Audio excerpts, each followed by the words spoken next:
This is the truth. Like, this is the truth. Watch this.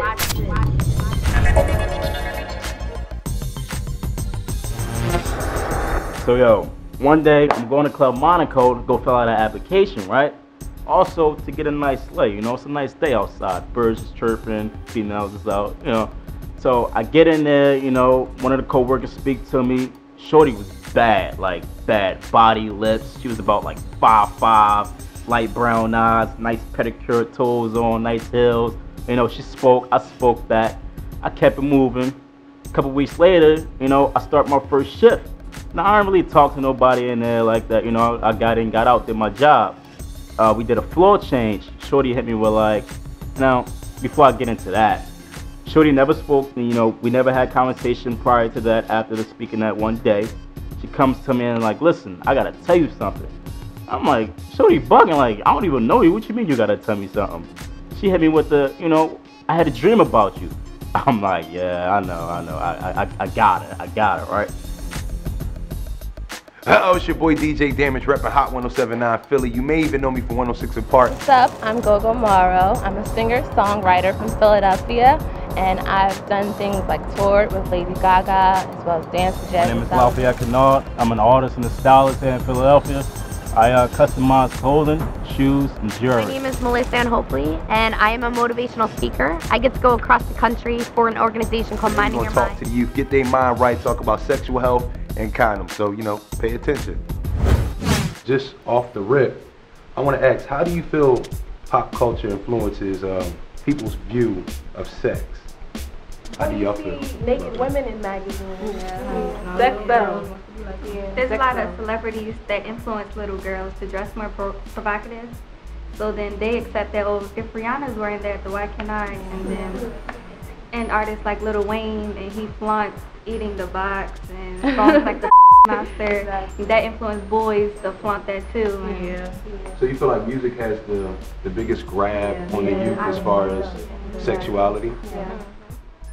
I remember when the song came out by Cisco. Well, that's the first time I ever seen so much butt on TV, and I just feel like, oh my God. So like that kind of influenced the way I viewed myself, especially as a black woman. I thought, well, you know, I need to have a big butt, like, cause you know, Cisco and all them, they like, right. So it definitely influenced that. But you know, as I got older and I matured, it was, you know, the influence of the media, not so much, but definitely growing up, it definitely did. Yeah. Social media is very big right now. You know, Facebook, Twitter, Instagram. When you see people post, I guess, raunchy images or things about sex, how do you feel about that? I feel like if females do that, I feel like they degrading themselves. Like, they do it for attention, most of them, and it's not cute, but they think it's cute because they see other people doing it, or they, I don't know, they try to be like the next Beyonce, or feel like they gotta show off their stuff to get attention, and it's not. That's not what you gotta do. And then it's the younger ones too. Like they start younger, like what, 12, 13, 14, posting pictures like their chest out, panties and all that, like trying to be cute. That's all they see. Like, it's like they get likes and comments. Yeah, I guess it's like the status, like the more popularity. Oh, I guess I'm gonna put my boobs out so I can get all the likes.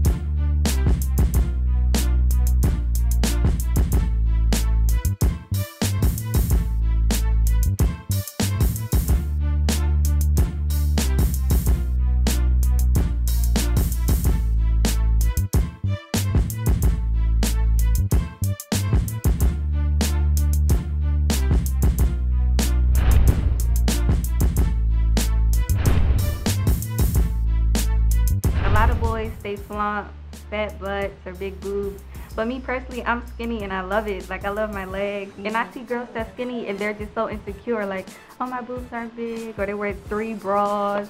Like, to me, I just feel like if you think you're beautiful, then you're beautiful. Right. Who would you think would be the ideal role model to promote safe sex? That's hot people.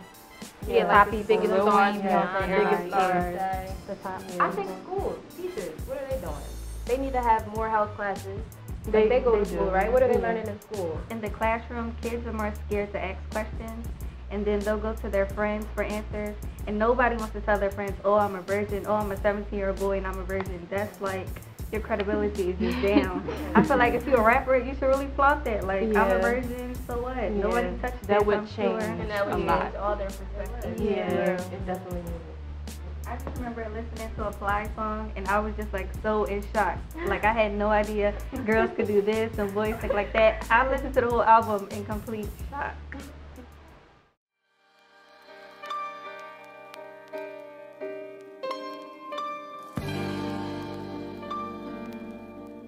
So, long story short, we do the do, like Mountain Dew, if you will. Knock her off. We use a condom, protective, of course. And she became my girl. And, you know, after that, we decided to not, you know, use condoms anymore because it's like we're together, we're only having sex with each other. Why use condoms? It's going to, like, take away the feeling. And I wasn't with it, she wasn't with it. It was reckless behavior. Everybody does it. Longer into the relationship, I get a call one day and she's like, I'm pregnant. In your opinion, who do you think is responsible for having a condom? If you are sexually active, you have to carry condoms. Whether you're male, female, transgender, or whatever, you have to have condoms. Because that's your responsibility to take care of yourself versus like the other person's responsibility. Do you think for other men that there's a stigma connected to women carrying their own condoms? Yeah, because it seems like for whatever reason, if a woman like carries a condom, it's like, oh, she's a whore, she's trying to, oh, she's sexually active, she's, you know, she's easy. And that's not the case. It's just that the woman is just protecting herself and she's, you know, trying to make sure that she doesn't get anything, but people don't really think about that. Honestly, today's time, a lot of men don't walk around with condoms in their pocket. You know, just to be honest, you know, they go in and they think they gonna hit it and they gonna go. So it's right for the woman to have what she needs to protect herself, you know. So I think it's a more of a self-esteem thing for women to carry themselves with a certain standard. So they do carry protection to protect themselves also. The stigma is that if a female has a condom, then she's having sex all the time, that she's loose and she does it all the time, so that's why she has a condom. But in reality, she's just taking care of her business.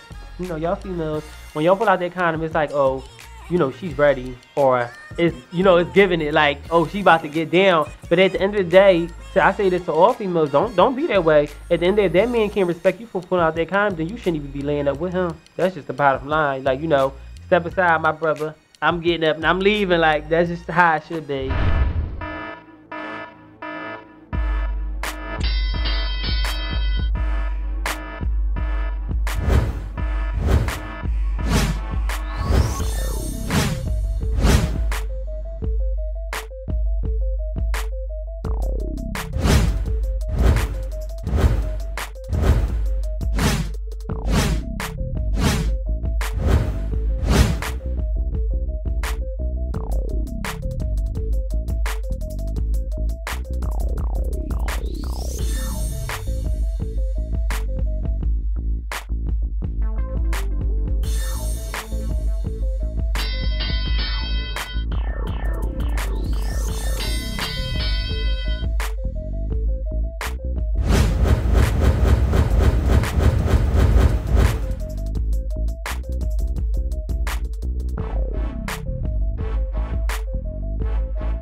Worried about having children, not using a condom, or getting an STD? When it comes to pregnancies and STDs, people are like, oh, they wear a condom only for pregnancy. They don't really know or pay attention to the STD part at all.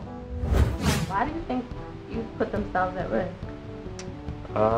Peer pressure, you know, and the fact that they look at it like condoms oh, you don't get the real feeling, or you don't feel it the way you're supposed to. If you don't do it with no condom, you'll feel everything to be great. Man, protect yourself.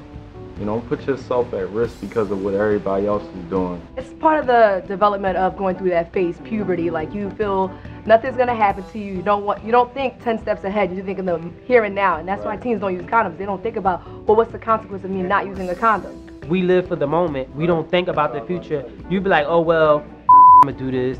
It's YOLO. Like, what the hell is YOLO?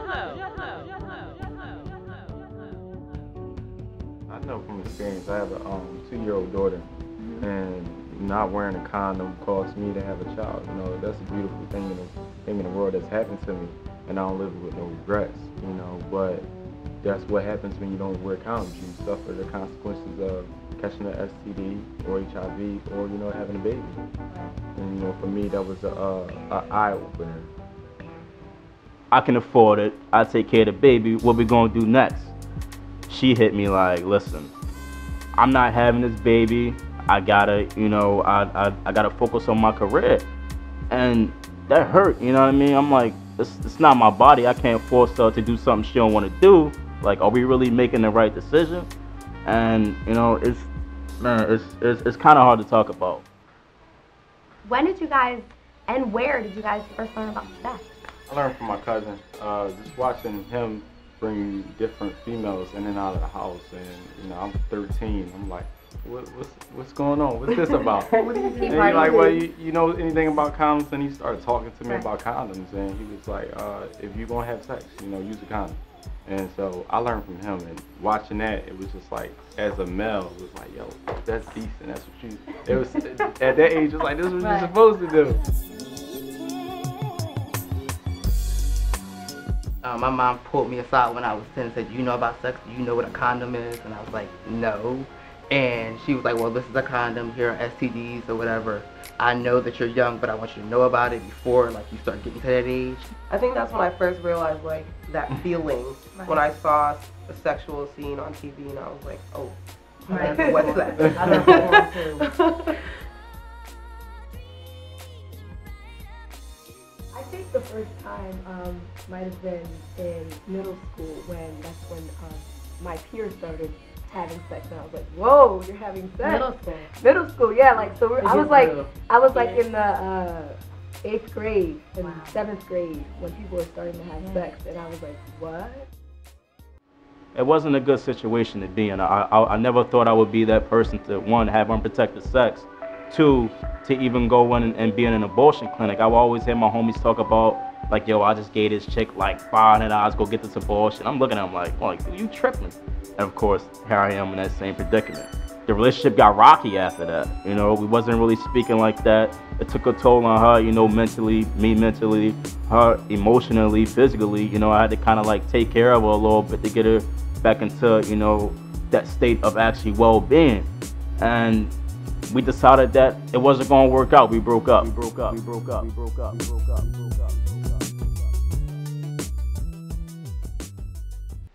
Okay, so Philly is the top 10 among large cities for STDs, and teens are affected the most. You know, why do you think that is? There's just a lack of education in the home and in the school and in our society in general. Everybody's not saying safe sex. Like, every once in a while you'll see something on BET about safe sex, but then after that it's really not there. So there's just a lack of education all around. I had many of my friends who would be on the corner, you know, prostitute, and they like, well, Dime, you're not doing it. You crazy? That's a friend. Like, yeah. You know what I'm saying? I'm like, I'm not worth no $20 for no John. Like, is you crazy? You can track an STD, you know, or HIV. Whose fault is it? You never know if someone has an STD, and the person might not know themselves, and you might not know if you have an STD. Just wear a condom. It's so much easier than just, I don't know, believing the person when they're most likely lying or they don't know if they even have an STD. Can you tell if someone has an STD by the way that they look? No. And if you could tell, then I wouldn't think that anybody would have sex with that person. But you can't tell, though. You can't tell if somebody got the STD. You can tell if somebody has herpes if you know what it looked like, but you can't look at somebody like, oh, I know she got chlamydia or something like that. You can't be doing it. That's not even the crazy part, you know, about this story. It's not. I'm 25 years old. You know, I'm HIV positive. Could any of you guys like kind of figure out that I'm HIV positive? No. Well, I am. And I was perinatal infected through birth of my mother, who had sex with my father, who was using drugs at the time, 30 needles. She had no idea. They found out, you know, maybe like right after I was born. I couldn't get the blood transfusion because she didn't know. I would say the doctor said I had maybe about a year of living. Not true. 25 years old now, dealing with it for my entire life. It's really hard to deal with a lot of the time emotionally, physically, and mentally. You know, I take 4 pills once a day, and not to say that I have to take that for the rest of my life, but until, you know, I get more healthier, my body is able to fight it off. Do you think people treat you any different? Everyone who knows are really embracing it, you know, and I appreciate that. But you do have those people who really get, you know, cast aside, you know. I really learned a lot from that relationship, you know, to really use protection. Like at that time, that's what I was doing, living reckless. But that almost cost somebody, you know, like 2 lives, 3 lives actually. You know, luckily she didn't get infected with HIV, but that was just a blessing. And I learned to just really use protection and really think about the consequences, you know, before making those firm decisions. Use protection all the time. I don't care if you're in the moment. Like, the moment is not worth you risking your life or risking someone else. So just strap up. Strap up, strap up.